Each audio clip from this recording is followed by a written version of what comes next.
Takže dobrý den, zdravím všechny chovatele slepic. Dneska vám ukážu něco ze své svařovací dílny. Tady je vlastně úplný začátek. Základem je koupit kvalitní české železo, odmastit, nařezat přesně na pile kotoučové, upnout do svařovacího stolu, do připravku a poheftovat. Teď už tento momentálně z toho svařovacího připravku vytáhnul a různě to otáčím, abych nedělal svary jenom na jedné straně, protože ten materiál se potom může stahovat a rozpínat a potom, protože dělám od A do Z všechno, tak potom by to nemuselo úplně všechno sedět, takže to musím otáčet a dělat svary různě. Takže já jsem to vytáhl, možná vám ukážu nějaký svar. Takže zapneme svářečku.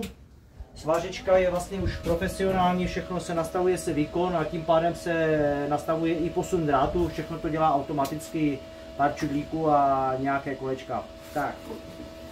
Všechno je vlastně v pravém úhlu, protože tady se bude potom navařovat popeliště, na druhé straně krmné boxy, takže všechno musí sedět a jdeme na to.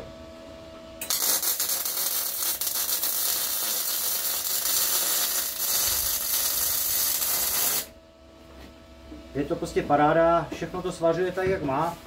Já jsem vlastně v tomto oboru i vyučený, udělal jsem už svařecké průkazy na učilišti, když mi bylo 15-16 let, takže je to radost dělat s takovýma věcma, protože kdysi ty svářečky nebyly úplně až takové nejlepší. Tak, to by bylo asi tak z ukázky ze svařovací dílny. Mějte se krásně, chovejte slepice, protože a jeste vajíčka, tak, a protože jsou zdravé.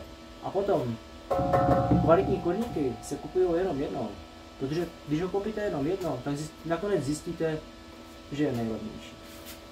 Tak se mějte, čau.